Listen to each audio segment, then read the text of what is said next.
بسم اللہ الرحمن الرحیم۔ السلام علیکم۔ وزٹ ویزے کے بارے میں آپ کو بتاؤں گا، اور ایک دبئی نے بڑی پابندی لگائی ہے اس کے بارے میں بتاؤں گا۔ ویڈیو کا اینڈ تک دیکھیں، اور اس سے پہلے میری گزارش، اگر آپ نے ہمارے چینل کو سبسکرائب نہیں کیا تو سبسکرائب کر دیں، بیل آئیکن کو بھی پریس کر دیں تاکہ نئی اپڈیٹس آپ تک پہنچتی رہیں۔ سب سے پہلے آپ کو یہ بتاؤں گا، دوسرے نمبر پہ ویزے کے بارے میں بتاؤں گا۔ دبئی کو میں نے کہا کہ کوئی بھی سوشل میڈیا پہ اگر کسی کے بارے میں کوئی مذاق اڑائے گا اور اس کو جو ہے اس کو بڑا برا کہے گا، اور یا پھر کسی کو بدنام کرنے کی کوشش کرے گا، یا کسی کی ویڈیو پکچر لگائے گا اپنے اکاؤنٹ پہ، تو اس کو جو ہے وہ پھر 1 سال قید کا اعلان کیا جائے گا، اور بھاری جرمانے کا بھی اعلان کیا جائے گا۔ اور دبئی میں ابھی پچھلے 12 مئی کو لوگ گئے ہیں، اور بہت سے لوگ کو انٹری مل گئی ہے، بہت سے لوگوں کو ڈیپورٹ بھی کر دیا۔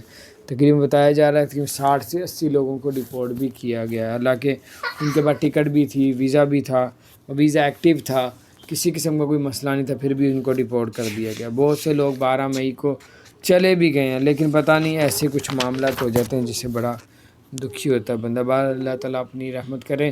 اور اس کے علاوہ آپ کو بتاتے چلیں کہ دبئی میں جو ہے وہ اگر کوئی ماسک نہیں پہنا ہوا، اگر اکیلا گاڑی میں بندہ بیٹھا ہوا ہے تو اس کو کسی قسم کا کوئی جرمانہ نہیں کیا جائے گا۔ تو اگر اب جو چلان اور جرمانہ کیا جائے گا، موقع پہ کیا جائے گا، پولیس والا سامنے ہوگا آپ کو دیکھ کے، اگر کسی نے چلان کسی ماسک پہنا نہیں پہنا وہ اس کو موقع پہ دیکھے گا، پھر وہ چلان کرے گا۔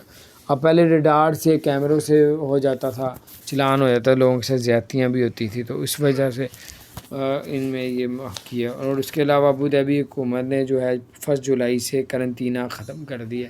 اب کوئی بھی شخص قرنطینہ نہیں کرے گا۔ اپنا خیال رکھیں، چینل کو سبسکرائب نہیں کیا ضرور سبسکرائب کر دیں، بیل آئیکن پریس کر دیں تاکہ نہیں سے